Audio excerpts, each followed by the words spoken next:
I am going to go ahead and introduce our guest.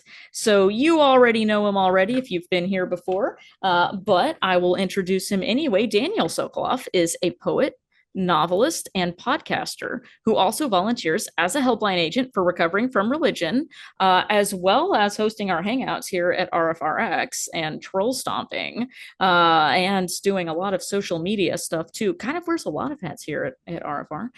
And when not writing essays for horror2culture.com.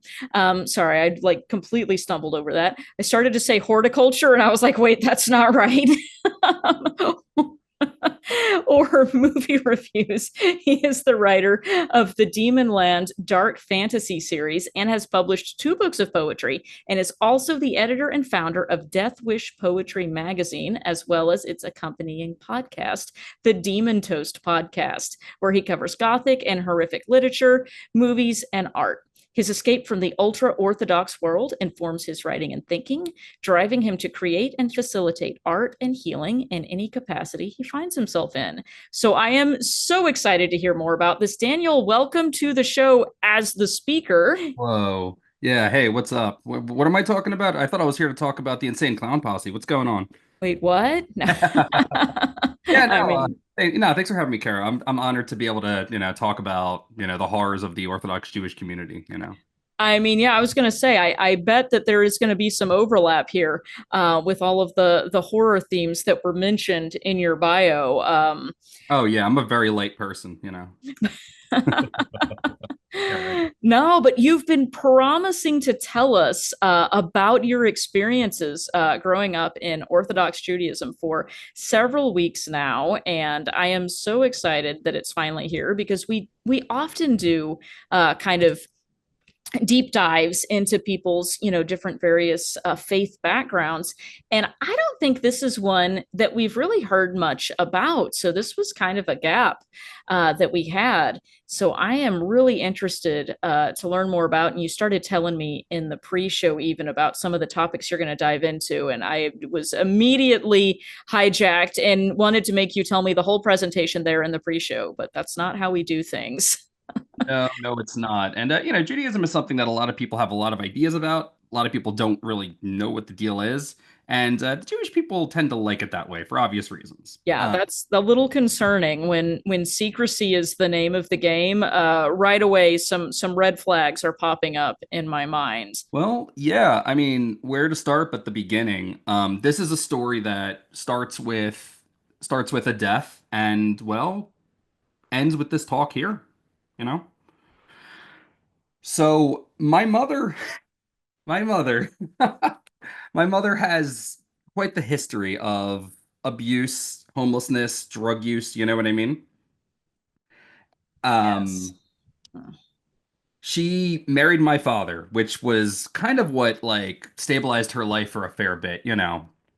And well, he left one day because my mother was too much to handle.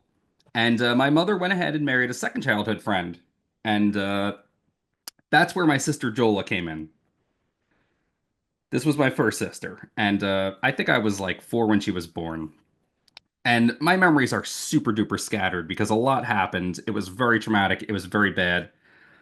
But, well, basically, my mother's marriage with her second husband fell apart for reasons too numerous to explain here. And we were at a pool party, and like no one was watching my sister, and well, she fell into the pool. And I was about 5, and it wasn't great. It wasn't great for me as a 5-year-old, and it certainly wasn't great for my mother, who fell right into drugs, who fell, I was in and out of my grandmother's house because my mother would OD or she would end up in rehab. And it was a tough few years. And there's a Frank Herbert quote, writer of Dune. It's from one of his lesser known books, which I like, The Heaven Makers, that oftentimes religion gives things that psychiatry cannot. And of course, I should hasten to mention that my greater family, like my grandmother, my uncles, my aunts, whatever, they weren't very supportive. They're not nice people. I don't talk to them now. And my mother trying to raise me through the death of her daughter and all this Narishkite. I mean, she had a very hard time finding work because of her history. She couldn't find a job. She couldn't pass a background check because, she had, drug use, arrests, all kinds of things. So she started, exotic dancing, which I, to this day, never had a problem with because she was working. You know what I mean? She was putting food on the table, and it was just me and her for a minute until it wasn't, you know? Anyway, one time she came back from the mental institution with this like new purpose. We'd been to a church at one point and it was very creepy.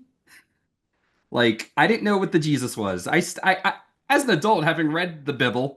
Oh, yeah. So you went to a church with no like background indoctrination or Nothing. anything, and you just walked in and people were talking about like, drinking the blood of Christ and seeing crucifixes hanging on the wall. That had to be an experience without any context attached to it. Yeah, it was That pretty sounds bizarre. Yeah. scary, actually. Yeah, I was probably like pushing 6 at this point. I was super little. I remember I copied my mother. She got down on her knees. The pew had a little wooden thing that came down. I don't know. It was very weird. And Oh yeah, like the kneeling bench yeah, support things. Yes, I don't know what those are called either, I but don't either. I don't know. I don't know anything. But yeah, I didn't know what the Jesus was. I didn't know why there were candles burning in the corner. There was like a little drum people hit on the way in. Anyway, yeah, Christianity can be scary with context. Honestly, as an adult, like having actually studied it, I still don't really get it. It makes no sense. It operates on moon logic. But being is that she came out of the mental institution this time with this decision that we were going to explore our our ethnic religion of Judaism, and this would hopefully give her some meaning to her life, right? And that's where our adventure really began. So, you know, question arises: what even is Judaism? Carrie, you have a question? yes, well, I kind of did. Did she get this idea from? I'm thinking about how we have, the STP, the Secular Therapy Project, to help people make sure that they get a secular mental health care provider who doesn't try and push them into any kind of faith system rather than evidence-based treatments. Is this an idea that, or maybe you don't know, did she get this from one of the treatment providers at the mental health institution? I have no way of knowing. Okay. No way of knowing. I just remember living at my grandmother's house, sleeping on a couch, watching Sonic the Hedgehog cartoons, and my mother would sometimes come and take me. Mm. And then I'd wind up back at my grandmother's house again. It was, Oh gosh. yeah, I have no idea, man. But I wouldn't be surprised. I mean, No, no, yeah, sorry. I've got us off no, on a no, tangent. Go back. you're Yeah, cool. You're you cool. you were going to tell us what it is because you were learning for the first time as well, I assume, at this point. Yeah, I certainly was. I didn't understand. I had there was a lady that my mother used to drop me off with to watch, and there were other kids that she would, that this lady would watch also. And this kid would always tell me, "I hate you," and I'd say, "Why?" And he'd say, "Because you killed God," and I'd say, "What does that mean?" So I didn't know what the fuck he was talking about. And yeah, this was a Catholic kid. I had no Wow. idea that I was Jewish. I didn't know that Jews killed Jesus or were involved in any way. That was my first encounter with anti-Semitism, really. Wow, and that kid felt perfectly comfortable telling you that. Well, yeah, I mean, I don't want to say it was the 90s, but there are Yeah. certain types of people who are just cool with, just airing their bigotry, and I prefer it that way, to be honest with you. Well, you know who to avoid. Exactly. That being said, I do think that it's pertinent to talk about Judaism for like a second. Oh, absolutely. Yeah, please do the deep dive for us. A lot of people, myself included, may not be super familiar with even some of the basics. So, yeah, please Yeah, tell yeah, us yeah. about. And especially like with what's going on with Israel, it's really important to understand like that there are different kinds of Jews, just like there's different kinds of Christians. I like to joke that as to us Jews, all you Christians look the same to us. Not that you're Christian, but it's one of those things. It's just a joke. But basically, the term Jew comes from Judah, who was what the progenitor of the ostensibly the line of King David, right? The region was called Judea by the Romans, and over again, not a super shallow deep dive, I guess, it's dipping our toes in. That's somewhat where the name comes from. But for my purposes right now, in the modern day, there are essentially, I wrote down five sects of Jew, right? There's traditional Jews, like my bubby. I love my bubby very much. She's awesome.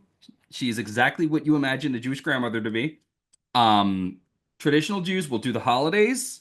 They might do, they might fast on Yom Kippur, but they don't keep kosher usually, right? They don't keep Shabbos, which is a big fucking deal. We will get to that. But they're Jewish in a very like traditional sense. Like, oh, I do the high holidays. I support Israel, and that's about it. It's as far as it goes, right? I lump in Reform and Reconstruction Jews, even though they're very different. These are Jews who follow like the letter of the law. They don't incorporate the Mishnah, which is, oh boy, you have you have the five books of Moses, right, which is the Torah. Then you have the Nevi'im and the Kesuvim, right? Nevi'im is prophets, but the Christians call prophets. This is a Tanakh, by the way. This is a Jewish Bible. We don't have Maccabees in here because it's not canon because the rabbis hate the Maccabees. Is that one of those Catholic books? It's not. It's one of them Jewish books. Oh, okay. The Hanukkah story, Oh, got it. Okay. Yeah, the Maccabees, they were the badasses that basically fought the Greeks off. So, yeah, they ruled Judea for like 100 years and led to Israel becoming a vassal state of Rome. So the rabbis do not like them. So it's not canon to the Torah. But as I was saying, the Reform, they don't do the Mishnah. The Mishnah is like a body of writing written around the Torah, and like it's where the word halacha comes from, which is law, rules. The rabbis set down more laws. There's 613 commandments in the Torah, the Old Testament, and the rabbis made more because, I mean, variety is the spice of life, right? So the Reform don't believe in that. So like they're also very liberal, and they have they have female rabbis, which is a big no-no in Judaism. They're cool with gay people, generally speaking, which kind of controversial as you get higher up. Um, and I should hasten to mention that as we move up into the conservative Jews, the ones that are more religious look down on the ones that are, not as religious. I even hear this on the helpline when I talk to my Jewish clients. Oh. Yeah, like I'll be like, hey, I know exactly what you're talking about because I'm down with the Narishkeit, man. I went to yeshiva, and they're like, what? And then they discover I wasn't Hasidic. I was what they call Litvish or Litvak. They go, oh, you were Litvak. Oh, okay. Oh, it's just Oh, so there's almost like a hierarchy of who is the most devout. yeah, because that really is the difference. It's not like other forms of Christianity where like, oh, we believe different things about the character of the Jesus and all that stuff. With Judaism, it's more of like, oh, we have more books we believe in. We have more rabbis we follow. And it's like, how far do you want to take this? How pious are you going to be? Not that they are, but doing and being are different things, right? Yeah, do as I say, not as I do. I'm getting in the weeds here, but I will get to the point. Conservative Jews are essentially Orthodox Jews. They don't carry on Shabbos. They will only marry within the I was going to say the religion, but if you're not religious and you're ethnically Jewish, that's good enough for them. You know what I mean? Um, Orthodox Jews, that's essentially what I was, although there are some distinctions between ultra-orthodox and orthodox, but generally speaking, you're going to wear your kippah all the time, your yarmulke, you're going to wear your tzitzits. I will show a picture of tzitzits in a bit. Pray 3 times a day, and then above them are the Hasidim, the Hasidic Jews. They're the Mhm. ones with the hats. They're the ones with the payas. They're the ones with the streimels, the foxtail hats on Shabbos. Those people are crazy. So, any questions about all that? I don't know. I just sort of speed through that. Yes. I do have a question. Yeah, So you mentioned briefly that there is a distinction that some people will make between people who are ethnically Jewish and people who are not but have come to practice the faith. yeah. are any of those different categories that you just listed out, is anybody eligible for all of those, or are some of those only for people who are both ethnically and practicing Jewish, or can anybody be in any of them? Well, Jews hate converts. I mean, it's one of those things where like ostensibly like rabbis won't even listen to you. But there is like a guideline where you turn someone away 3 times. But generally speaking, they're not going to take a convert unless you've spent like a good few years studying it and you've demonstrated that you're serious. But they like to make exceptions when someone wants to get married, so So All right. then, to get back to your story, Right. did you have any trouble when your mother decided that you were all going to practice Judaism now? Was there any pushback, or was this already something that was in your family? So it was not in my family, and I'm glad you asked that. My grandmother went crazy. She was enraged. She was very upset. She's like, "You're gonna make him into a nut," blah blah blah. For my part, it sounded like a fun adventure to me. I didn't know any better. My mother didn't care. She didn't get along with her mother, who abused her growing up and was super nasty. So I mean, that didn't help. It didn't certainly didn't help her standing, but. My mother went ahead. There was a nascent group of Orthodox Jews. They were what is the community was what is known as Baal Teshuvas. Baal means person, Teshuva means redemption, right? These are people who had come back to the faith. Jews do not do missionary work except to other Jews. That's a big thing. Like around the holidays, like Hanukkah and stuff, like Pesach, Passover, right? You'll see a rabbi handing out Hanukkah candles to anyone he thinks might be Jewish, you know? Around Sukkot, there will be a sukkah on, Temple's college campus, and he'll be there with his esrog and his lulav, asking people, "Hey, you want to shake the lulav?" The lulav is, I think, it's that thing that grows on the top of palm trees, and an esrog is a citrus fruit. And on Sukkot, you hold them together and you shake them. I don't know why. I know a lot of the reasoning behind a lot of the rituals. I don't know anything about the lulav and esrog. I'm very sorry. Um, Sukkot is a weird holiday. But anyway, the Judaica store we went into, which is a thing. I mean, it was part of this community. And I got my first kippah. It was a leather kippah with Superman hand painted on it. It was very cool. I was very excited to have it. Now, what is that? Sorry, I'm not No, familiar that's at okay. all. It's the skull cap. Oh, okay, Yeah. okay. Yeah. With Yeah. Superman on it? Yeah. Yeah. It was very cool. Oh, I'm so angry at myself. I forgot to grab a picture of Shalom Man. Ah, the Jewish community has all kinds of awesome things that they have because they're not allowed to engage in other forms of okay, entertainment. But yeah, it didn't take long for us to move to the Northeast, which is where these people were. I went to Polis Hebrew Academy, which I looked it up. It's still there. And yeah, I was in second grade at the time, I think. And I didn't know my Aleph Bay. You know what I mean? I couldn't read Hebrew. I didn't know anything. Yeah, I got held back because I was horribly behind in my Jewish studies. So nothing to be done about that. My mother got really into the religion, as a lot of people do when they get into a new religion. I mean, it's a super common story. You get into Christianity and you fall right the fuck in and you just become a zealot. Keeping kosher wasn't enough. She really wanted a husband. Now that was the day. This was in the days of AOL. She dated a series of like religious men. They would come. Some of them wore hats. A lot of them didn't. And she settled on my stepdad, who was from a modern Orthodox family. Modern, they were more conservative than ultra-orthodox, but he was pretty pious. He was really into it. Like he was more religious than his family was, and she liked that. His name was Moshe. He was really nice, very sweet, very awesome. Um, she had a series of boyfriends like after her two husbands, and they all sucked. They were all terrible. Moshe was the closest I came to having a father figure. So this was still when you were first getting into it. You said you were around the second grade. Is this around that time frame when he came into the picture? Yeah. Okay, so you were still pretty young then. Yeah, I was 6 or 7, I think. Okay. It might have been 8, 9. I don't know. I'm bad Yeah. with dates, I'm bad with time, and it was a stressful time. Mhm. The thing with my mother was that, like, she'd been on the internet and she knew that there were levels of Judaism that were higher. Like she didn't want to just cover her hair when she got married. Like she wanted me to have payas, which only the Hasidim do that. That I don't even know why they do it. You know what? I do know. It's because in the Torah you're not supposed to cut your beard, and the Hasidim take that to the next fucking level, and they grow out all their hair, which includes the hair that grows out of here, your side locks.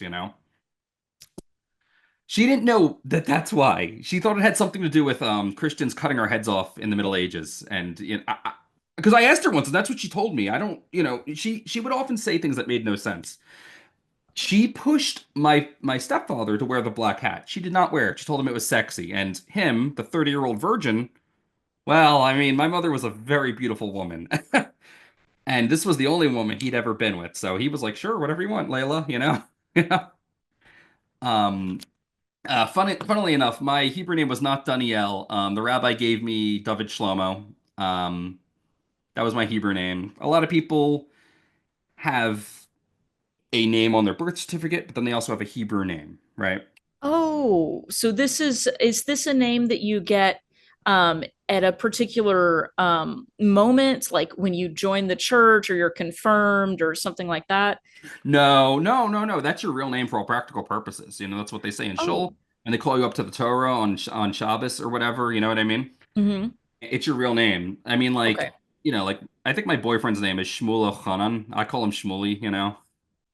All my siblings, and we'll get to them. I love my siblings very much. They all just have Hebrew names. Some of them are luckier than others. My mother didn't really know what she was doing, sadly. Yeah, I'm sorry about that. It sounds like you really came into this in a time of turbulence in your life to begin with, and then on top of that, to be having to learn a whole new way of thinking and way of living. That must have been extremely confusing and stressful as a young child.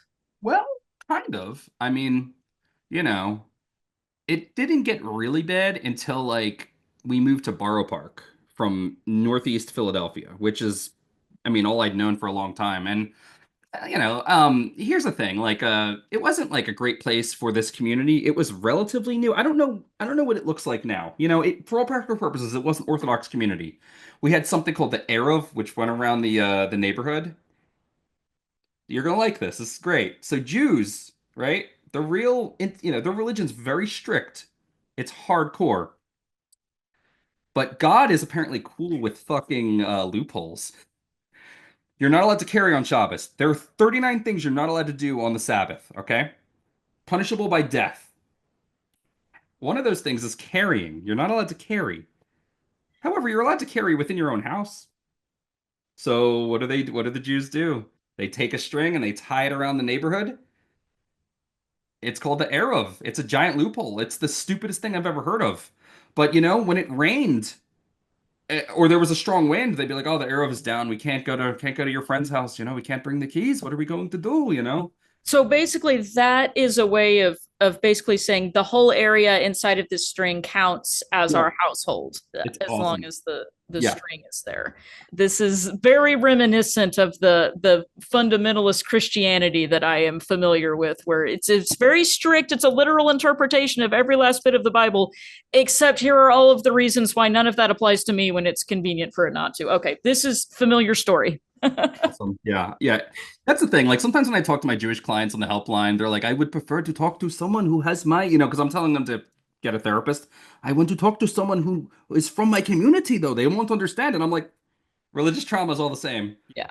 Well, Mormons, Jehovah's Witnesses, and then they ask me what Jehovah's Witnesses are because they don't know anything. So yeah. So all of a sudden, you've got this brand new set, not only a brand new set of rules that you have to learn to keep, but also there's the rules as they are written and as they are strictly interpreted, and then there's the way that they are practiced. And I imagine people are not being like super explicit about saying, here's the rule, but here's what we're doing to get around it. It's just kind of like you're probably learning as you go of, oh, I've done it wrong, we're doing this thing over here, I don't understand. um, that sounds very confusing. Was it confusing? no, it was more funny to me, honestly, because Okay. like Okay. there's You a lot. weren't trying that hard to uh to to observe it, it sounds like. Well, I did believe in God. That's the thing. I would talk to Yahweh. I went through a period where I stopped saying the prayers because, like, the way God was explained to me, like, He knew everything. He knew all things. He wrote down how things were going to happen. He knew. I'm like, He knows what I'm thinking. He knows what I'm gonna think. I could just talk to Mhm. Him. Like, what's all this like nourish? What's all these like prayers in Hebrew I can't understand about whatever? Mhm. Rebuild Zion over and over again. Telling Him how merciful He gets it. He knows what I'm thinking. So it's not that I wasn't trying. It's more so that like I kind of felt like I could see the artifice, which got worse once Mhm. some of the So okay, I should clarify a few things. First of all, I was already like, I think I was like 9 or something when we moved to Brooklyn. Right? We moved to Borough Park because people were throwing quarters at us. Like I had a rock thrown at me once. Like Philadelphia back then. I mean, where we were at least, they they they saw Jews and we were different. And you know, by the way, they weren't throwing money because we were Jewish. I mean, I'm sure they were, but they knew it was Shabbos, and you're not allowed to touch money on Shabbos. And Ah, okay. So it was like taunting you, basically. Like, haha, don't you wish you could pick this up? yeah, it was pretty How fucked up. rude. Um, And is it like no, also a sorry, guys. total aside, but I'm thinking of a really silly movie, The Big Lebowski. Are you familiar with The Big Lebowski? I love the Big Lebowski. Okay, so like they're on that bowling team, and what's his friend's name? I'm trying to think of his friend's name. It's John Goodman. Yeah, yeah. John Goodman's character is always like, we I can't bowl. jokes. Yes, yes. Is that in the rules? Like, how is that violating? Is it like picking up the bowling ball would be the violation, or is that just a I think silly I think Hollywood thing? I think it was more that he had to drive. Oh, okay. By the way, there's a word for that. It's called a heter. It's like a loophole. Okay. Like, And it sounds like people in the community were kind of they knew, okay, this is a loophole, but as long as everyone was doing the loophole, it sounds like people weren't looking down on it. Like no one was coming and saying, "Hey, that's a loophole. You're getting around the spirit of the law." It's just I think Jewish law is, there's a reason why a lot of us become lawyers. It's because the Talmud is all. So the Talmud is okay. So the Mishnah is a commentary on the Torah. The mhm. Talmud, the Gemara, is a commentary on the Mishnah, and all that book is, it's a corpus of work of old rabbis screaming at each other and arguing about the logistics of the laws and what they mean and telling bizarre stories about golems and stuff. And like following the trains of this logic is like a spider's web of insanity. And like that's just Jewish culture, you know? So it's like you can't cook over an open flame on Shabbos, but if you put a piece of metal over it and you just like leave the flame running all Shabbos, you're not cooking over an open flame, are you? Right? I'm reminded of a quote by an old anthropologist that said basically the same thing about all culture. We're all suspended in webs of meaning that we've spun for ourselves. Yeah, isn't the human condition great? Yes. Okay, so here you are dumped into this new community. You've got these rules. You're noticing right off the bat that okay, it's a system of rules, but also there's a system of loopholes. Yeah. Okay, I see what we're doing here. I'm a pretty savvy kid, and yet it sounds like you're going out and you're wearing traditional Orthodox Jewish clothing. This is how people are identifying you in public, right? Yeah. I think you had some photos that you mentioned earlier. Sure, let's do photos. Let's Let me do that. Why, see. why the hell not? Yes. Tell Okay, us what we're seeing. so this is Little Dan on the left. That's me. That's David Shlomo. I'm in Brooklyn there. As you can see, the flyers are all in Yiddish, which is a Germanic dialect. It's essentially German with some Hebrew words thrown in. All of the Hasidim spoke Yiddish. It was the lingua franca of the Jewish world, I did not speak Yiddish. In fact, the yeshiva I went to when we got to Brooklyn, all the rabbis spoke Yiddish with each other so that we wouldn't understand what they were saying. Oh, so Um, this was common among mhm. kids in this community. Yeah, Okay. absolutely. Okay. Yeah, I was going to I had the payas, but I wasn't going to a yeshiva that was the type of Jewish we were, just ultra-orthodox, Litvak, as the Hasidim call us. We didn't have the sidewalk, so I was going to a yeshiva where no one else had them. So it was super frustrating. But we did wear the black hat. As you could see, there's me after my bar mitzvah. I think I've got to be 13 there. You can see my zits. It's pretty great. Probably some some some hairs on my face. You were very tall as a 13-year-old. Yeah, I was. Okay, so this is my mother at her wedding. She's wearing a very bad wig, and Moshe, my stepfather.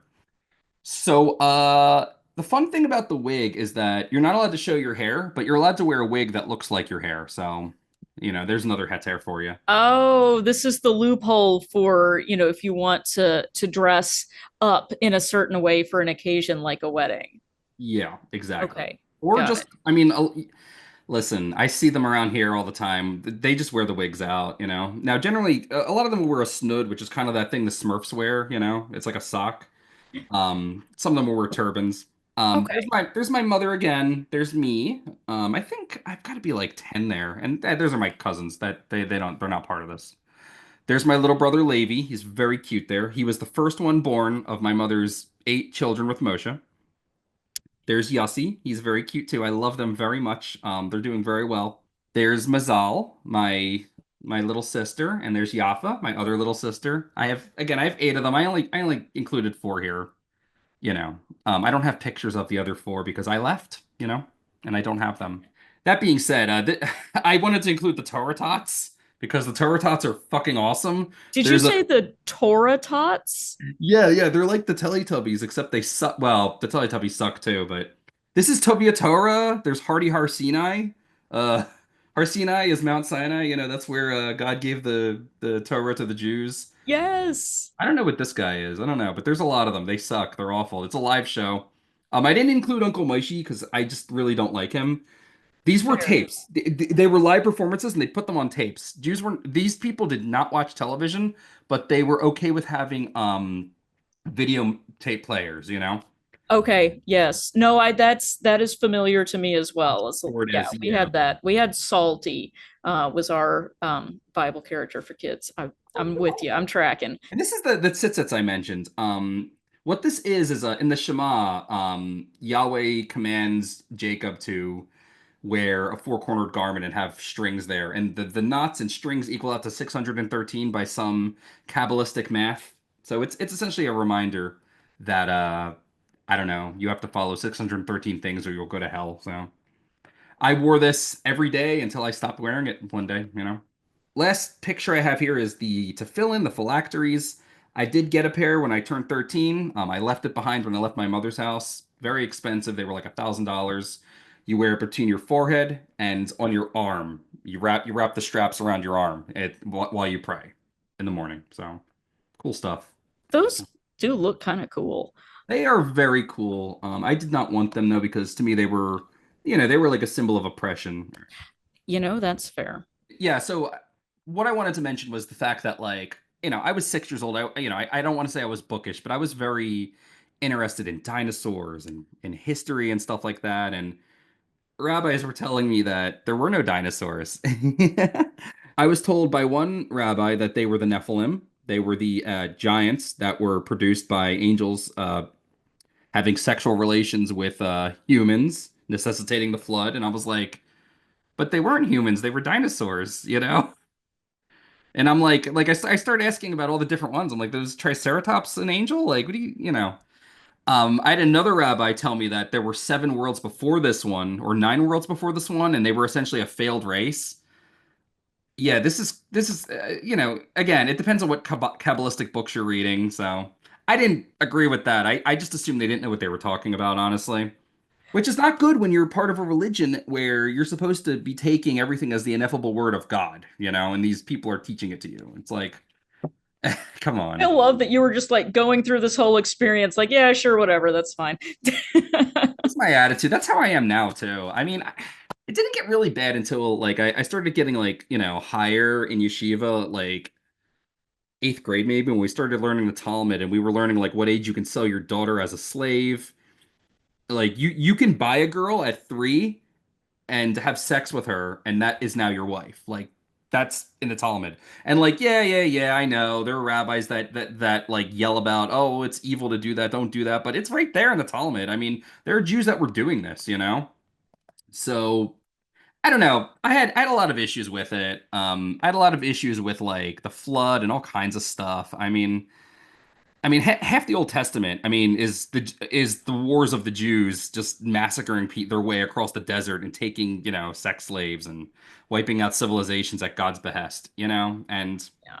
yeah, I have to say that, that must be tough because that's one of those things that we kind of joke about sometimes, saying, "Oh, well, the best way to get more atheists is just to have more people read the Bible." But I mean, you make a good point. There are stories in what we call the Old Testament in our tradition, but we're talking about some of the same stories here, that do not cast the God of the Bible in a very flattering light.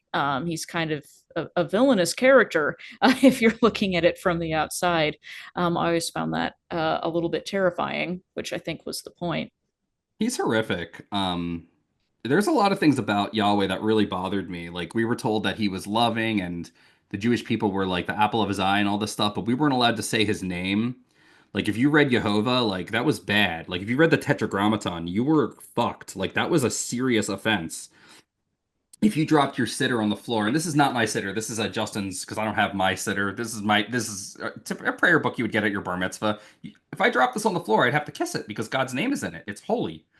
If it gets all tattered and fucked up, you can't throw it out. It's called Seamus. You have to give it to a company that will bury it for you, like so I didn't like that. That was pretty fucking weird to me that like just saying this character's name would incur his wrath. Like that's you would say Hashem, which means the name in Hebrew.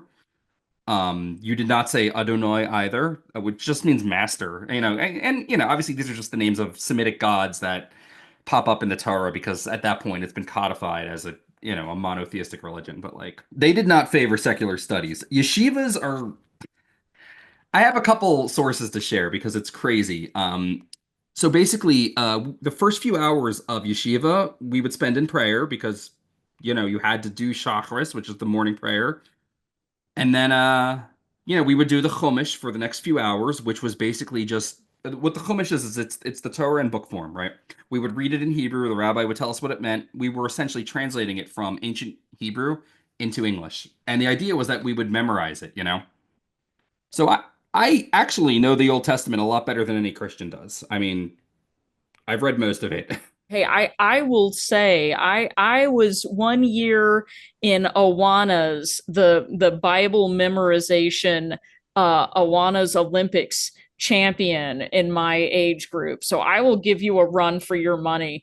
I can't quote like verse and chapter anymore. I I mean, can't either. I forgot all of it. oh no. But yeah, no, they did not favor secular studies. Every day, like we would have like basically 2 hours where a teacher, usually sometimes they were college students, sometimes they were just like retired teachers. It was a private school, so the standards were different. They didn't have to be certified. And this was not like Sunday school or Saturday school. This This was my was the school. school that you went to every day. This was your regular This school that was you my attended school. to learn how to read and write and do math. There's a lot of issues with yeshivas. When I got to a real high school, I had not taken any Spanish, French, or anything because yeshivas don't have to do that because the way they've finagled it in most states is, well, we're translating ancient Aramaic and Hebrew texts. That's it right there, man. But what about other subjects? Were you learning like, grammar and algebra, or maybe it was a little early for algebra, but um, was there any kind of sort of outside standard for any of the sort of basic subjects, or was it basically, almost all sort of religious based learning? So we had rabbis that would teach us all day, and then at the end of the day, we would have a teacher come in and we would cover two of four subjects: math, English, history, and social studies, whatever that means. And we had outdated textbooks, and whatever was covered, and whatever wasn't covered wasn't covered. And were the textbooks in those subjects also written from a No. similar perspective? Like the history books are, focusing on history that would be relevant to kids that are in this faith community, or? No, no, no. They were standard textbooks. Oh, okay. Yeah, yeah. We were learning our math, our arithmetic. We were learning our world history, and it's one of those funny things too, where like when we were learning world history in fifth grade, I thought it was funny that they didn't seem to know basic things about like the formation of the Jewish religion, when in reality it's like we were just being told things that aren't even in the Torah. I mean, how are the Goyim gonna know that? Like. Wow. Oh, yeah. So here's a question in the chat. Was this a young Earth creationist group? Yeah, young Earth creationism is mainstream in the Jewish community. Okay. Except like, I don't know, modern Judaism, the more reform ones, But like the Mhm. ultra-orthodox, forget it. The arguments that like Ken Ham and all those frauds put forward, they don't even need that stuff. They don't know, they don't care, they're not engaging, they're not on the internet. They take it for granted. The actual age is like 5,700 and something.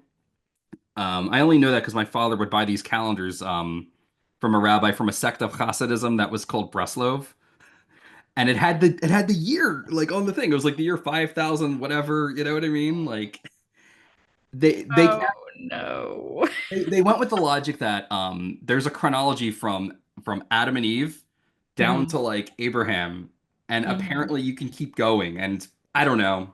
It's crazy to me because like there's a break in chronology, and they literally take it at face value. Like they don't question it. Yes, and this was come up with by like an archbishop, I want to say like back in the, I don't know, 1600s, I think, where they basically tried to do a chronology based on those like all of those chapters from the really boring books that you mentioned earlier, where it's like, and then so and so begat so and so, who begat so and so, who begat so and All so, that stuff, that yeah. allegedly traces the line like from Adam to David to Jesus's father, who is not related to him. Uh, Oh yeah, that's right. Yeah. yeah, but it's got people in there that are like supposedly 900 years old, and then as you said, there are gaps. I mean, none of this is actually matched up with like supporting historical documents that place these people in this order. Like it's just Well, somebody literally just read, okay, well, if so and so begat so and so, let's say that was a this many years and then this many years, and add that number of years up, and that's that's pretty when much what it the is. earth was formed. Yes, I mean That's it's complete conjecture. um Yeah, that's literally what it yeah. is. I mean, like, like I'm jumping the gun a bit here, but when I got internet access, like that was one of the first things I looked into because I really like, this book about people living in Wales and giants and like I don't know, people living for 900 years. I mean, it was pretty ridiculous to me, and I couldn't get past the fact that like these people didn't believe in dinosaurs. Like I had one kid at one of the yeshivas I was at tell me I was an Apikoros, which is a heretic. And I was like, but I saw the bones. I mean, what are you talking about? Like, do you know what a fossil is? They didn't know what a fossil was. I mean, it's so crazy. But I was taught that like every word of Torah I learned was a bullet that would kill our enemies in Eretz Israel, which is Israel. And like, I took that for granted. Like, we were told that the Palestinians were the Philistines in the Bible. They were the same people. They were still there killing us. God damn it. Yikes. Yeah, which is like knowing what I know now about the Palestinians, where they're basically just Jews that stayed after, Rome leveled the fucking country. I mean, the Israelis and the Mizrahi Jews, who are the Israeli Jews, and Palestinians are very similar genetically. Like, we're killing our own people. Like, hello. Oof. Um, Try telling that to the Jews in Borough Park, though, or Lakewood, they don't care.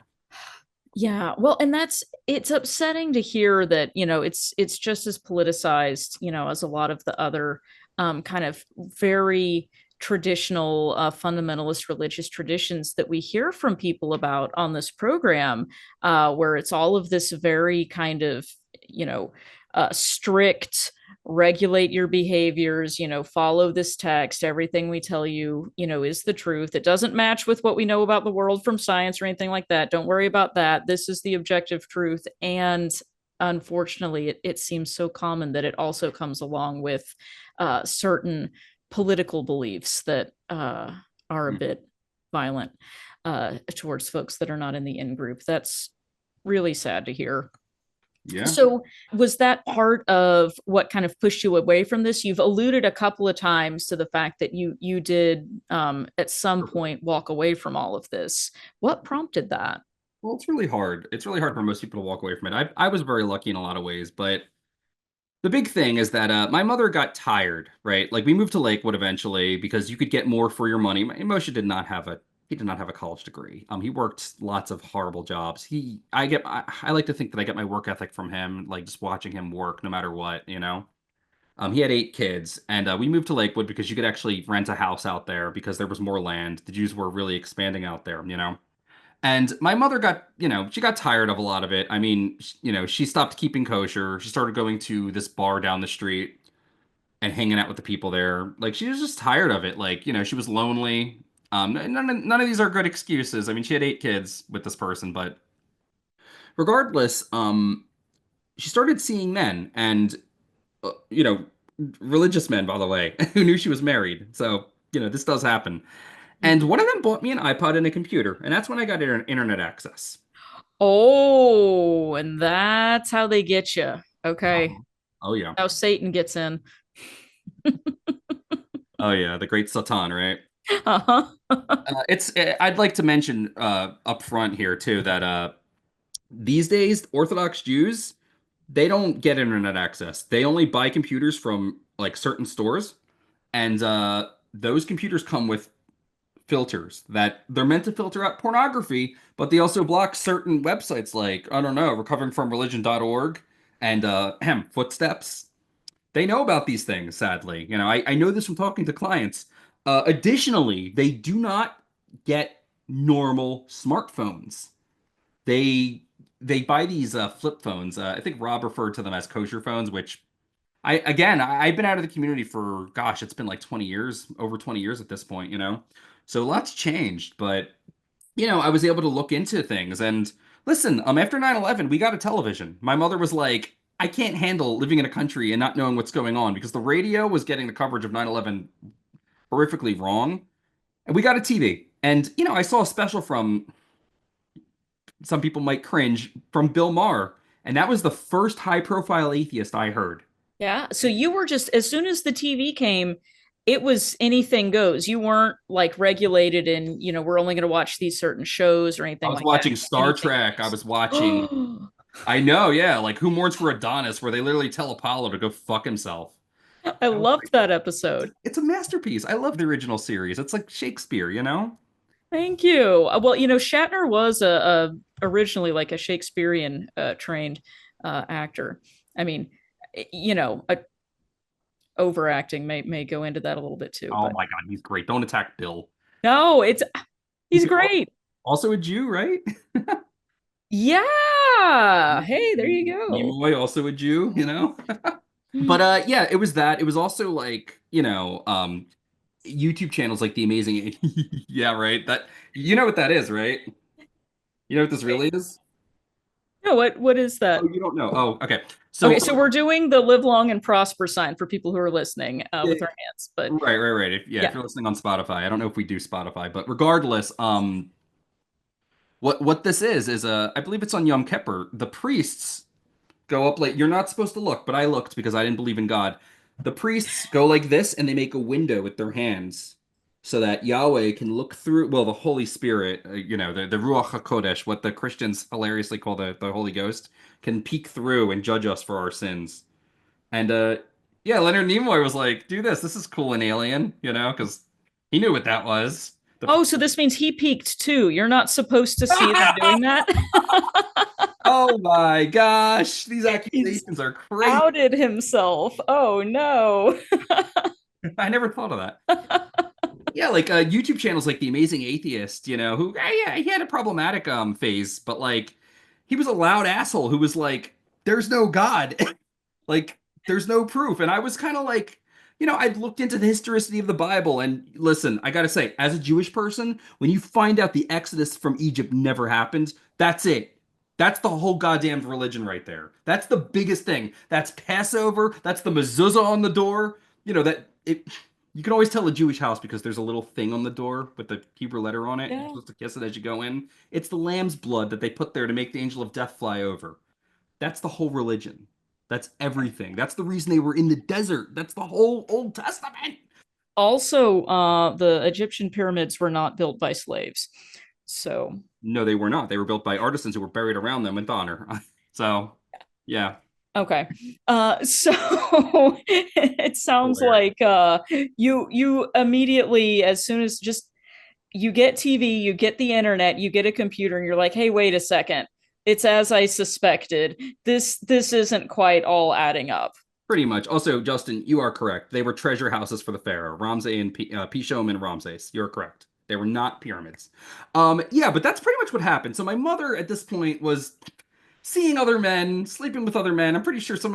I'm not going to go there, but sleeping with other men, not keeping kosher. But I had to. I had to go to yeshiva, and we started fighting. And at this point, she was very like she was incredibly violent towards me. Like she would put her hands on me. She would beat me up if I talked back. If she thought I was teasing Levi, which I always was, because Levi was my little brother. He was 9 years younger than me, so.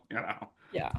And like I started cutting. I tried to kill myself once. I wound up in the mental institution twice. I had a rabbi visit me too, asking me if I was going to stay religious, and oh my gosh, it was pretty bad.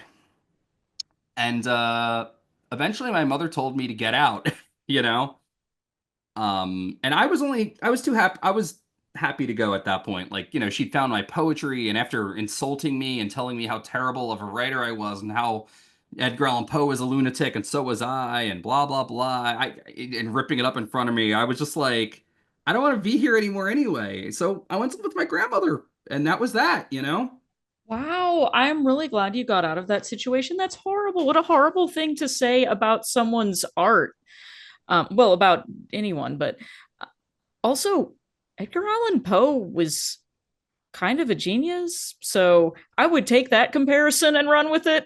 Poe was a genius. I mean, he's a problematic individual. The first episode of the Sure. podcast, we talked about him macking on this girl who wasn't having it, but I mean, come on. Yeah, Whatever. but I mean, the man wow. changed the world, right? And Yeah. that's yeah. I mean, that's why like what I do with Death Wish is so important because like I try to encourage people to make art. Everything I do is predicated towards that because I believe I got really into Nietzsche for obvious reasons, and the big thing I took from Nietzsche wasn't God is dead or any of that. It was the importance of art in our salvation as people. Mhm. And I think that's a pretty good lesson to learn from that German with the funny mustache. Yeah. Yes. Well, I'm so glad that you took that away from that experience and that it maybe encouraged you or at least didn't stop you from continuing Mm. to be creative and do your art because I mean that could have had the complete opposite effect and Oh, sure. be Absolutely, but I'm a fairly strong-willed person. I mean, that's partly why I got involved with recovering from religion. Like, the religious trauma, like, I shrugged that off pretty concisely over the years. And, like, Mhm. I've stopped being so angry and stuff like that. And, yeah, I mean, I don't know. I don't know. Some people fold under it, but, I don't know. I was able to internalize a lot of it and make something out of it. Yeah. Well, and tell us a little more about some of your other creative endeavors and how those grew out of these experiences and what you hope they'll do for other people. Sure. I wrote a book of poetry where, because I didn't really have a father figure growing up, and God is this like weird nebulous box. Like I wrote a book of poetry where I've adopted Odin as my father, and we go on a road trip across America, you know? And through the course of it, I end up losing this father figure and having to grow past it. And I go back home to my boyfriend at the end, and I have to make sense of it. It's called Dream of the Ash. It was a big deal when I wrote it. I wasn't the same person when I was finished with it. Wow. Okay, I'm dropping the link to where people can find that in the chat. Yeah, yeah, I post all my books there. I also write fantasy novels. A lot of it's political satire, but I play with themes of religion. I started Death Wish Poetry Magazine because I felt like there was a real void in like the type of poetry and short stories I like to see. Everyone's trying to find the next poet laureate. Everyone's trying to break the mold, and I'm like, what about good old-fashioned fucking trauma bombing? Good old-fashioned like sad, morbid, beautiful poetry. And that's what I do there. And I've talked to some incredible I've interviewed some phenomenal writers who are just a lot of these people just need a single win, and they're publishing books now. They're starting Instagrams, and it's so cool, what I do over there. So I don't know. If you like poetry, do check out deathwishpoetry.com or don't. It's not a big deal. It's digital right now, but I'm looking to do a physical edition, you know? Yeah. Well, and it sounds like, from your description of that, that was maybe a part of your healing process after this was through writing these, Yeah. the poetry and the books, that was a way of working through some of that trauma, would you say? It was because, I had a really negative opinion of myself for a very, very, very long time. Like my mother told me like calling Levi lie cry because he lied and he cried all the time. That was abusive in her words, I was a monster. I was like my father who left me and broke my arm when I was a baby. I was the same person. I was gonna fail just like all that.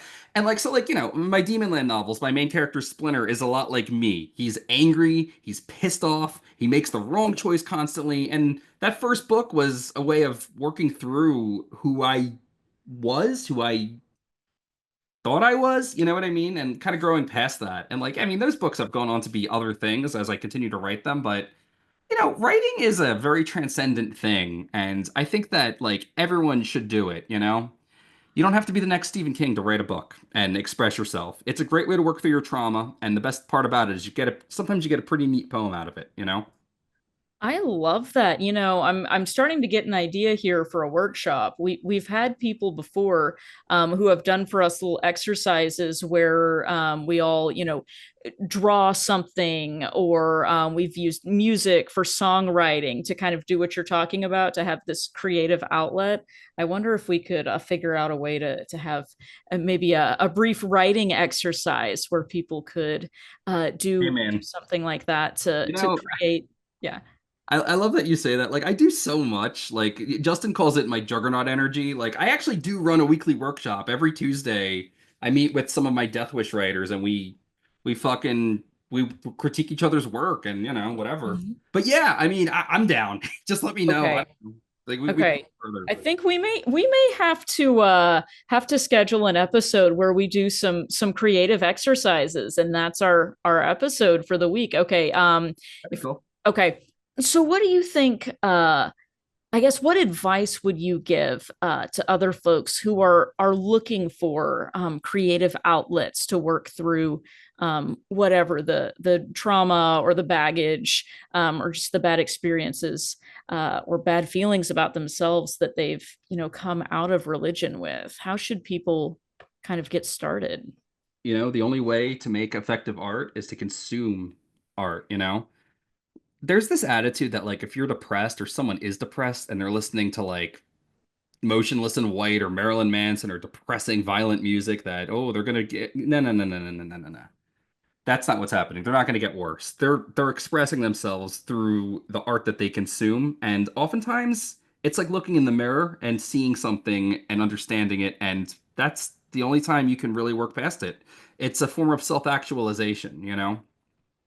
And consuming art and just making it constantly and not stopping. If it's bad, abandon it and start the next thing. But the big thing is to consume art, to make art, and share your art, because we are always, always, always going to be the worst judge of our own work. And I'm very emphatic about that when I make my Instagram videos as King Loki over at my Death Wish account, like you got to show your work to someone else and you can't stop. It's hard.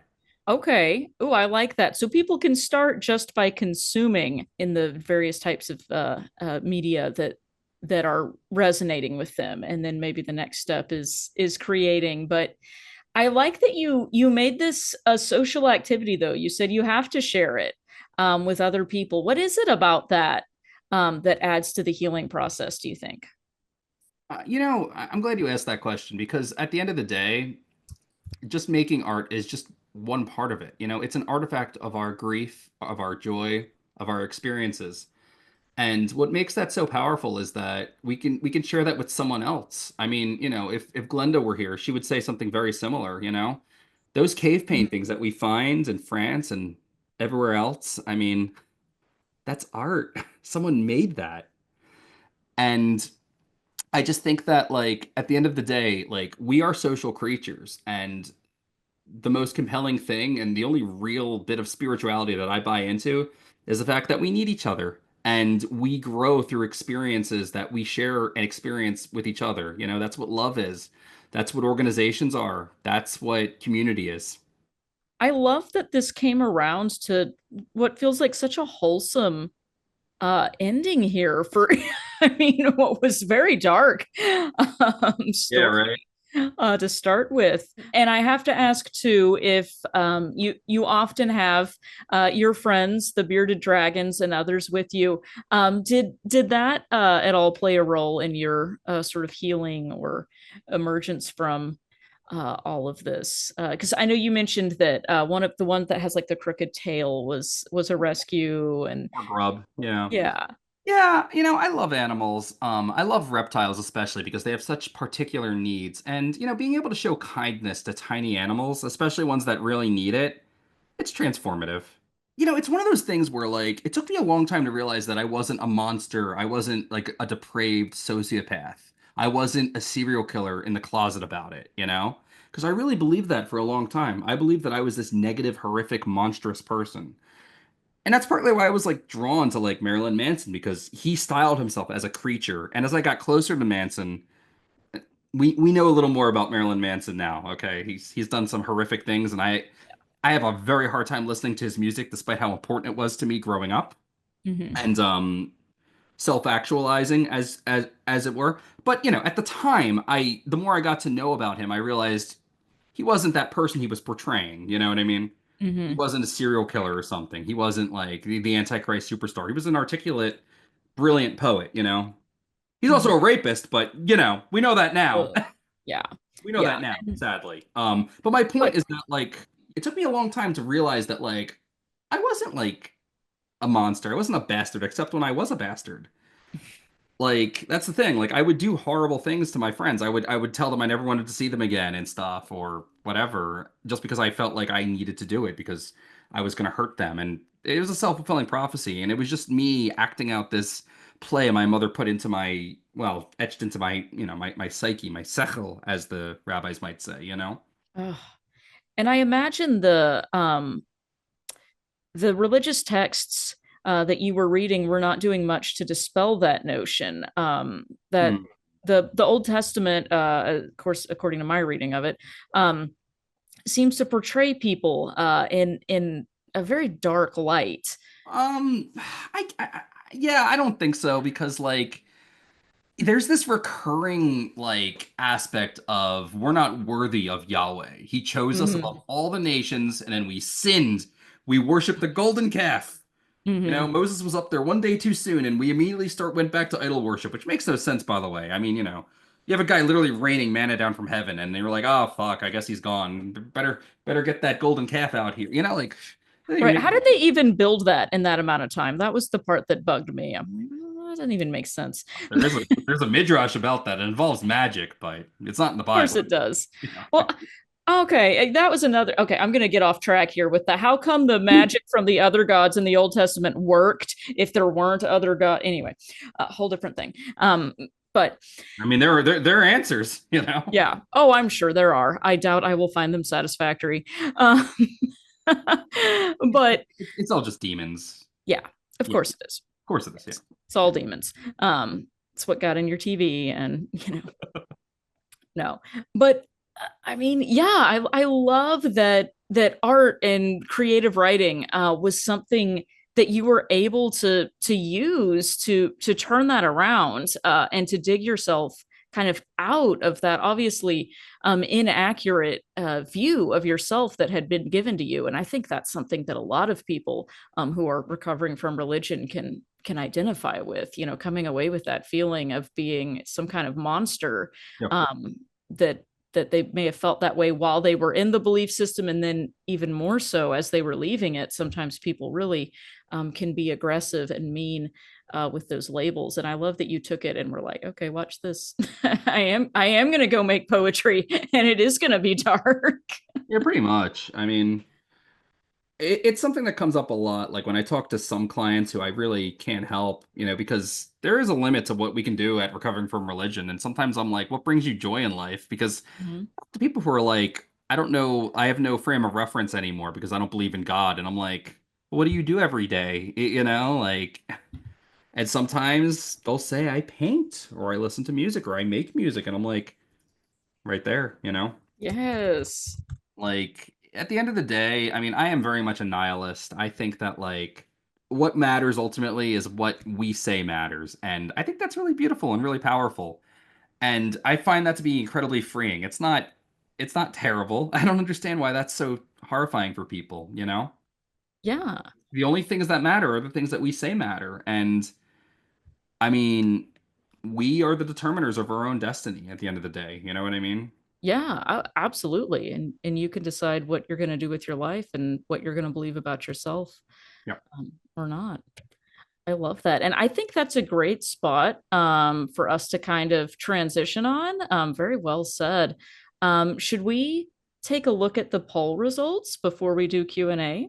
I think that's a fantastic question. I hope people like chilling.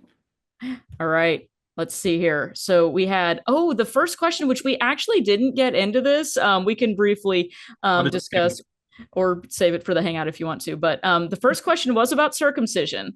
And we polled the audience who was here. If you are a penis owner, were you circumcised and how do you feel about it? And it looks like the most popular, well, okay, the most common answer at 32% was not applicable. But of the people who selected an answer, the highest answer at 29% was that I was circumcised and I'm pissed about it.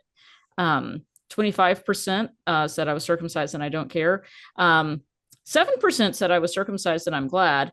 And a equal amount said I was not circumcised and I'm glad about that. And everyone else said not applicable. Um, wow. What are your thoughts on that? And if you want to give just like a real brief kind of context to this, to why we're talking about this here this evening. Sure, yeah. My mother being Mrs. religious convert over here of the year was like, well, I don't know if David was properly circumcised. They did it a bit when he was younger, you know? And look, I was like 6, I think, you know? I was like, yeah, sure, it needs to be done, right? You know, it's got to be done because Yahweh said, well, God said it had to be, you know. So this guy comes to the house and instructs me to pull my pants down and lay on the couch, which I do dutifully. I mean, you know, I trust this guy. He's a rabbi. And he grabs my dick and starts pulling at the skin. And he's like showing my mother. He's like, look, you know, this skin, there's too much here. You know, he doesn't have a bris milah. It's got to be corrected. And my mother is like freaked out because like, you know, she's really into this stuff, but she didn't think some strange man would be touching my dick, you know, and I Uh, didn't really know what to make of this. I don't think he was even wearing gloves, honestly, you know? oh my God, because this is not a medical professional either. This is a Yeah. religious, a spiritual leader who has taken it upon himself to do this inspection of a child. Um, and so, if I'm understanding correctly, you had been circumcised previously, but it was apparently not done according to the exact methods that are used in this particular sect that you had converted to. Is that right? Look, I think they did the bare minimum because my parents were not religious. They weren't from religious families. My booby is very traditional. So I think they did the bare minimum. I don't think they really, cut the whole thing. I mean, I remember at Levi's bar mitzvah watching them cut his tiny, tiny baby dick and hearing him scream. I was like, really? And here's the fun part about circumcision. The mohel doesn't just take a knife and cut the baby's, foreskin off in the living room. He then takes his mouth and puts it to the baby's penis and sucks the blood out. So, fun fact, there was a guy with herpes, simplex 1 or 2 or whatever the one is that we all get as adults, and he gave it to a bunch of babies, and it's fatal in infants. I read about that happening. Yeah, yeah, yeah. It was pretty awful. This is another great reason to not have spiritual leaders doing medical procedures. So no, I agree. I was circumcised in the hospital. I was put under it. I'm laying there and they put the gas mask on me and I started drifting off and I thought they were going to kill me. So I decided to get up and start fighting. I didn't want to do it anymore. I changed my mind and the doctors held me down and I woke up with the worst pain you could ever imagine. That is horrific. It's not great. I will never circumcise my children, which will likely lead to a fight down the line from some parents-in-law, but oh well. I'm a fighter. Oh well, let's We love the mighty Thor in this house. well, right. And I mean, your experience should be enough to convince anybody, hey, maybe we should think twice about doing medical procedures on children that they have not consented to. And yes, I understand that, adults can give consent for medical procedures on children. Yes, but let's sit back and reflect on why we're doing this procedure. Um, what is the reason for this? It's not medically necessary. It's Um, because in the Bible, a snake tried to eat Moses when he didn't circumcise his son, bro. You want that to happen to you? right. This is a spiritual tradition that Ridiculous. we are basing this on. Oh my goodness. Okay, Yeah. that is just astounding to me. I just every part of that story is so upsetting. I am so sorry that happened to you. Yeah. I'm surprised your poetry is not darker. That is some Yeah, I mean, it was a lot darker wild when I was stuff. younger. It was a lot, but existentially speaking, I mean, I'm pretty stable. I mean, I don't know, man. That is just absolutely wild. Um, okay, moving on. Let's go to question two. Question two was, have you ever traveled to Israel for the purpose of having a spiritual experience? 68% of people said no, they haven't done that. They're not interested in doing that. 8% of people said they did, but they didn't end up having a particularly spiritual experience. 16% said no, they haven't, but they want to someday. And then 4% of people have traveled there, but for some other reason. And then we had 4% of people selected other for the answer. Um, so interesting. Nobody selected yes, and it was a fantastic experience. Have you ever done that, or anyone in your family, Daniel, done this type of a trip? I don't know if it's called a pilgrimage. Is that what people Man, call it? No. I Okay. forget what the Hebrew is. It's Aliyah. I did not do the birthright thing. Um, yeah, my mother certainly wasn't thinking about it, and by the time I got to a real high school and like had real friends and stuff, I had kind of turned against Israel like pretty quickly just because like I recognized it as an ethno state, so I never did it. The girl I was seeing back in high school, she went, but she was a radically. I mean, she's the reason I dropped a lot of beliefs because she went and joined a military academy, which kind of opened up my mind in a lot of ways. Because I came out of the yeshiva world pretty conservative. I mean, seriously, like Oh, sure. I mean, I didn't come out as bisexual until I was like 24, I think. So Ancient. well, I mean, now I'm ancient. I mean, I'm 35 now. Hey, stop right there. That's young. Moving on. Quick subject change. So, the last question was, what is your favorite Jewish food? And then, good, nobody picked the ones that I pronounced the most badly. We had 14% chose matzo ball soup, 5% kugel, 5% of people chose funeral potatoes, which was a joke answer. We heard about those in the episode with Jimmy Snow, talking about his favorite food that he missed from Mormon traditions. So I thought we'd. And then there was some joke that someone made that was like, oh, every tradition has their equivalent of the funeral potatoes. So I don't know if is there a Jewish equivalent of the comforting funeral potato dish? Well, now that you ask, I mean, you're supposed to eat eggs or lentils.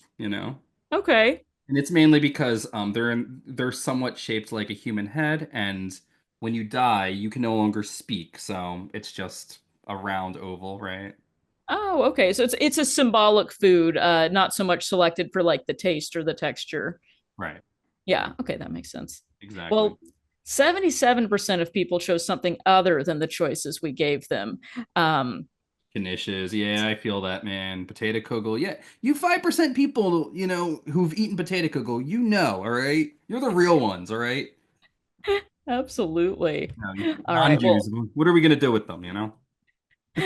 Well, I can't wait to hear in the hangout about more of these recipes. It sounds like there's going to be an argument about some of the kugel varieties. So There's a lot. Yeah, there's a lot. Okay, I cannot wait to hear that. But we should probably do um, a couple of questions. We do have a handful of questions for you. Are you ready to answer some questions? Let's do it, man. Okay. First one. Do you like and recommend any Jewish influenced horror films? Ah, ah. You know what? I saw that question and didn't get a chance to Google it. I think it's called the Golem, but it might not be called that. It's quite good. It's about a woman that creates a golem. And Oh. there's an aspect of a pogrom that happens. It's excellent. But I would actually go for a much deeper cut. There's a bit of Nazi propaganda that we watched in college. It was called Yud Süß with a J because it was a German movie, of course. And this movie is about it's about a I forget what the term is. It's like a mayor, it's set in the 18 somethings, Otto von Bismarck, all that good stuff, right? So basically, he needs to bring in more money. So what does he do? He goes to the local ghetto and grabs a Jew. And you see the Jews with their cartoonishly huge diamonds and stuff. And he brings one in. His name is Seuss, and he teaches him how to tax roads and all that stuff, right? And he becomes just a normal German gentleman, but because he's a Jew, he's macking on the young German girls, right? And Mhm. what's cool about this movie, what's interesting about this movie, I should say, because it's horrifically anti-Semitic, is it was made in the 30s when what was popular? The Universal horror movies. You have a ripoff of the scene in Dracula where he's in the balcony macking on, Lucy and Mina. You Yeah. have the end where the townspeople rebel and chase him like Frankenstein. And it's a pretty great movie. And what I love about it is the Nazi officers who were like polling people as they walked out after having watched the movie, they were asking people, what did you think of the movie? And they were like, we felt bad for that fucking Seuss guy. He just did his job. And everyone turned on him for no reason. And I like it Huh. because I think that that's legit. They were lending people money. They were doing things. They were part of society and as much as they could, but it wasn't good enough because they were Jews. Mhm. And even as a piece of Nazi propaganda, it failed. Mhm. I recommend Oh, that. that's interesting. It's like it humanized the person too much. Mhm. So it had the opposite effect. Yeah, Because it's like Paradise Lost. I mean, they made Satan too good of a character. yeah, can't help but feel that was on purpose. Good old John Milton. He's Very subversive in the most subtle way. Um, okay. Oh, interesting. All right. And I did just Google it too. There is a movie called The Golem, which I had to try a couple of spellings to get anything other than The Lord of the Rings to come up. 2018. Think Yes. I think this is the one. She makes a child, I think. Yeah. Hana. Yeah. This is it. Yeah. It's just called The Golem. It's from 2018. It was very good. Hmm. Kind of flawed, but I appreciated the attempt. I thought it was quite good. So, yeah. I love good horror films as well Oh, as a you know what else you want? You want Sam Raimi, one of our people. Sam Raimi made a movie called The Possession. Very ooh good. It's about a Dybbuk. It's a Jewish exorcism movie. Very cool. ooh okay. I'm gonna. Oh, you know what? I think Netflix recommended that to me recently. It may have been next. I'm pretty sure it was Netflix. Whatever program I'm on. Not Um, much Yahoo in it. It's decent. Okay. Excellent. Well, great recommendations. In fact, watching horror films was probably one of the creative things that helped me coming out of religion because it was something we were never able or never allowed to do. We were very fundamentalist, and the belief was, if you watched a horror film that had any kind of supernatural element to it, you were opening yourself up to actually being possessed by real demons, so we couldn't have that in our house because it would open the door to Satan and demons and all that. So I was terrified of horror films because I thought that was how demons got you.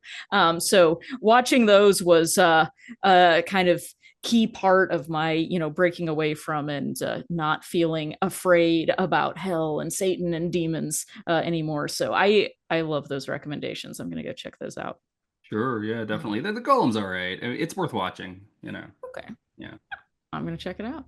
Yep. Okay, let's do. I think we've got time for a couple of more questions. Oh, okay. So one person asked, "Do you still identify as Jewish? And is there room for people to identify as Jewish without being religious? Is there a benefit to it? Or tell us your thoughts on that. Is there a benefit to it? Asking if there's a benefit to being a turtle. It's like, well, I mean, you're a turtle. No, Yeah. so yeah, yeah, it's a shame I didn't go over this. So basically, my little sister Mazal did a DNA test, and what she found was she was 13% Irish and 87% of something called Ashkenazi Jew. Oh. So, look, I mean, this is a hard thing for people to understand, but Jewish people, being Jewish is an ethnicity, right? Like there was a tribe of people that lived in the Levant who got dispersed because Bar Kokhba fought the Romans too hard, you know. And then the Spanish Inquisition happened, and now we're all over the place. I mean, we're in Ethiopia, we're in Japan, we're here. Mhm. I'm Jewish. Look at my nose. I mean, come on, you know. I mean, seriously. I mean, look at Larry David. I mean, we're Jews. We're crotchety old men, you know. We're born that way. It's too bad. And like that's the thing. We have a folk religion called Judaism, which is incredibly confusing to people that are not part of it, and some people who are part of it, who say, "Oh, well, you're still Jewish, you know. You were born a Jew. Your mother was a Jew." And I'm like, doesn't matter if my mother or my father was a Jew. One of them was Jewish. I'm Jewish. I've got the genes. So that's my answer. Mhm. I'm Jewish, and you know what? Like the other answer too is like even if it wasn't something genetic, right? Even if it was just like a cultural tribal thing, when the Nazis were rounding us up, they weren't asking what synagogue or church we belonged to. They were looking at who your grandpa was. So yeah, you can be Jewish and not practice. I am Jewish. You know, I identify as Jewish more than I do as like, 13% Irish or whatever the hell I am, you know. I don't care. I don't care because it doesn't define me, you know. For a long Mhm. time, I still wear my little Thor hammer, even though I'm incapable of believing in deities, you know. You don't deconstruct from one thing to just randomly believe in something else. But like, people would throw the white supremacist stuff at me like, "Oh, aren't those people all, like neo-Nazis?" And I'm like, "Well, Odin did create the whole world. I mean, who cares what my ethnicity is, you know?" Right. So, I yeah. yeah. Yeah, totally get it. Well, that's funny because there was another question that someone asked when you were deconstructing Judaism. Were there other religions you connected with? Mm. I'm guessing the answer was no. Well, But I we do have, tried. yeah, I tried. yeah. Because I had always loved the Marvel Thor. I first saw him in a Spider-Man comic when I was little, and it was the most amazingest thing ever. He showed up to Spider-Man couldn't stop the satellite from taking off and poisoning the whole world, but he's best friends with the God of Thunder, and I'm like, what? So yeah, part of my deconstruction was buying a book of Norse myths and reading it and connecting with this Loki guy who despite his best efforts, gets in tons of trouble and has to get himself out constantly. And I was like, that's me right there, you know? And there was the All Father, there was all kinds of stuff. But again, I just wasn't able to be like, well, this is probably like, there was nothing, you know what I mean? Like, Yeah. critical thinking is a tough thing to shake. It's true. That's true. Although, I mean, based on Thor and Loki's depictions, in the films, I would convert to that religion. I mean, Well, it's funny throwing that you that out say there. that. Like, one of the recent writers of the Thor comic, Jason Aaron, he's a very outspoken atheist, and when he was offered the book, he had to think about it for a while, and he came back to Marvel, and his proposal was, I'm going to write this book and I'm going to make Thor the kind of god I would want to believe in. And it's one of the most powerful, transformative, like, things I've read, let alone being a comic book. I mean, you know, Ooh, it's good stuff. It's truly okay. wonderful. Like, Thor doesn't even answer prayer. Thor doesn't just answer prayers, he does more. And, like, it's good stuff. I mean, so there's ways of playing with this. But moving along, I suppose. Yeah. Okay. Yeah, great answer. Okay, so let's see. Let's ask one more. Oh yeah, there was a question in the chat that you noticed. Let's answer that one as the last one. It was the question about the Holy Spirit. How do modern Jews understand the I'm not even gonna attempt to say that. Ruach HaKodesh. Yes, that. Ha is like you put it in front of words. Kodesh is holy, and Ruach is spirit. I love that Christians translated that into the Holy Ghost because it's funny to me. Like I just What? imagine like a ghost, like "Woo," like it's so stupid. That's always what I imagined too, and it seemed very unserious to me even as a child. So how would you say that what would have been a better translation of that? I'm Dude, sure there's been many arguments about that over time, oh but my gosh. The fact that like they're like there's three incarnations of God. There's the Father, the Son, and the Holy Ghost. I'm like, did you guys even understand what you were reading? All it is basically Yahweh can manifest in different ways. He can appear as a voice. He can send an angel down. He can literally take the form of like a thing, like a burning bush or the lightning at Mount Sinai, you know what I mean? mhm. Or he can send his essence to like overwhelm you and boom, you'll start prophesizing and all that stuff. And it's the Holy Spirit. That's it. I don't understand how the Catholics are like, there's three, God has three heads, and one of them is this thing called the Holy Ghost. And it's like, Christianity is nuts. That's all I gotta say. Like, Judaism's not much better, but I don't understand Christianity. So that's Yeah, my answer. I don't know if that helps. I can elaborate if you need me to, but it's all mishugas anyway. So. I love it. That's great. No, I just wanted to touch on that since you had noticed it earlier. Well, I think that might be a good point to wrap up on and go towards the hangout, unless there's anything else you want to share with us before we move on as we wrap Uh, up. I mean, if you're leaving, write poetry, make art, and love your demons. I love that. Yeah. All right, I'm gonna drop your links in the chat where people can find you and your work. And thank you for sharing your experiences with us and also your art and your creativity. I think that is fantastic. And don't forget to follow us on social media. It helps you know what's going on with recovering from religion, but it also helps other people find us and access our services. And we are on Facebook, Instagram, TikTok, Blue Sky, and YouTube. So feel free to follow, like, subscribe, share, do all those things on any of those platforms that you are on.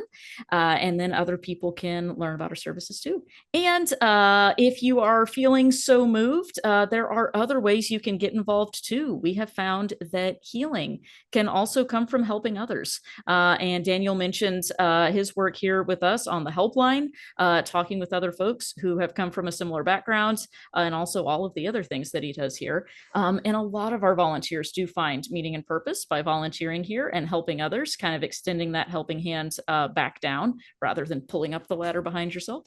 And all of the services that we mentioned earlier in the show are supported by our staff of volunteers. So we always need more volunteers to help us out. And you can do all sorts of jobs here besides just the ones we mentioned about, answering the helpline.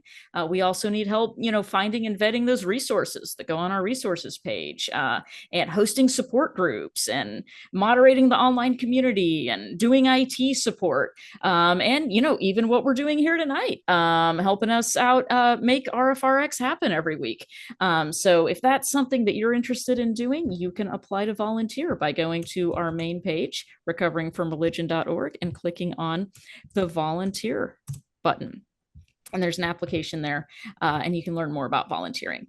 And one final thing, we have a short 3-minute video also on our main page on YouTube that's called RFR, What We Do. And that's also a great way to kind of summarize what it is that we do here and share with other people who you think might benefit from any of our services so they can learn more. And with that, Dr. Ray, would you care to give us the benediction or closing thoughts? I don't know. What's a Jewish benediction, Daniel? Do we know that? I know a Christian one, but I don't have a Jewish one. Uh, uh, Never mind. Don't go there. Don't go there. Hey, this was informative. I mean, I kind of knew the big picture of things, but the details that you yeah. put together, I always knew. I've had a lot of uh, liberal Jewish friends in my lifetime. A lot. I mean, I'm surprised how many of my friends were Jewish, but this idea of high level hierarchy of one looking down on the other from whatever whoever. I knew that was there. I just had never heard anybody articulate it like that. So Yeah. that's interesting. We don't Christianity doesn't. We have some of that, that's for sure, but it's not as strong as what you've identified. Very different. I really love hearing people's stories, and that's probably one of my favorite things about RfRx. And every story is horrible to listen to sometimes. And yours wasn't any different. Wow, we don't get to hear that side of things. I mean, I think there's similarities in all the stories, but when you get into Jehovah's Witnesses or Judaism or Mormonism, there's some special stuff going on there. That's for sure. Maybe it's just because I was raised Christian. I it's so different hearing from those other traditions that maybe it just sounds more traumatic, or I don't know. Your story that we heard your story about circumcision before, but in the pre-show, that was enough to Yeah. that was scary. So another thing I really like that we've seen this, and I know Kara's seen it a lot, and you do too, is that so many of our clients and are so use music and use art, use writing to express themselves and in their healing journey. And we saw that at the last fall excursion when they created that whole song with I Shelley. just with Shelley. And I was watching that process, Right. and I was watching them do that, and I was just, wow, this is so healing. And I just think you're right.